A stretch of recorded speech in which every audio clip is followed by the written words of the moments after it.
আজকের এই দৃশ্য শুধু সীমান্তের নয়, এটি হৃদয়ের সীমা পেরিয়ে আত্মার মিলন। বছরের পর বছর দুই দেশের আত্মীয়রা আজ একে অপরকে আল্লাহর নামে বুকে জড়িয়ে ধরছে। কারোর চোখে অশ্রু, কারোর মুখে হাসি, কিন্তু প্রত্যেকের মনে একটাই কথা, আলহামদুলিল্লাহ, আবার দেখা হলো। লালমনিরহাট সীমান্তের এই মিলন মেলা প্রমাণ করে ভৌগোলিক সীমা মানুষের ভালোবাসাকে থামাতে পারে না। মায়া মমতার কাছে সীমান্তের তারের বেড়াও হার মানে। বন্ধুরা, আমি এখন ভারতে অবস্থান করতেছি। আজকে ভারত বাংলাদেশের একটি মিলন মেলার অনুষ্ঠান হয় এখানে প্রতি বছরের ন্যায় আজকেও এই মেলাটি এখানে অনুষ্ঠিত হচ্ছে, যেখানে দুই দেশের লোক এখানে একত্রিত হতে পারে। উভয় দেশের লোকজন তাদের আত্মীয় স্বজনের সঙ্গে দেখা করতে আসে। আমি আমার পিছনটাতে দেখেন, এখানটাতেই মূলত মেলা। এটা ভারতের অংশ, আমি এখন ভারতেই আছি। চতুর্পাশে শুধু ধান ক্ষেত, অনেক লোকের সমাগম আজকে এখানে, প্রচুর লোক। আমি যদি আপনাকে একটু সামনে থেকে দেখাই,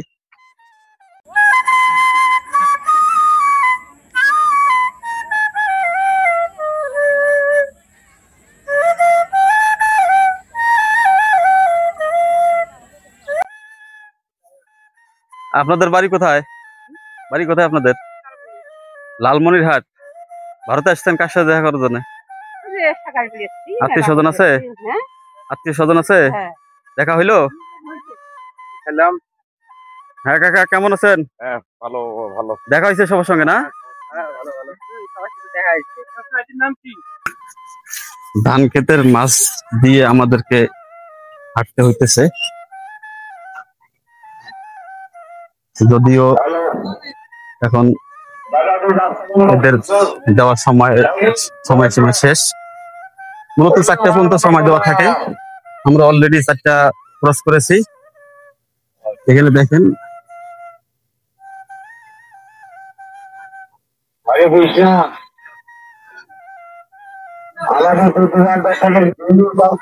আমরা এখন নির্দিষ্ট সময় পার হওয়ার পরে আমরা আবার আমাদের দেশে ফেরত যাইতেছি। দেখেন অনেক লোক, এই লোকগুলো আমাদের বাংলাদেশের। এনারা এখানে আসছিলেন তাদের আত্মীয় স্বজনের সাথে দেখা করার জন্য। এই মেলাটা মূলত প্রতি বছর হয়ে থাকে।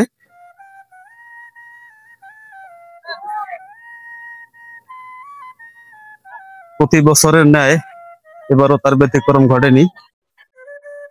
দেখেন আমার পিছনে অনেক লোক, হাজার হাজার লোক আজকে বাংলাদেশ থেকে এখানে তাদের আত্মীয় স্বজনের সঙ্গে দেখা করতে আসছিলেন। প্রচুর লোক, যে যেদিক দিয়ে পারতেছে সে ওই দিক দিয়েই যাচ্ছে। আমরা ইতিমধ্যেই ভারতের মিলন মেলা পার হয়ে এসেছি।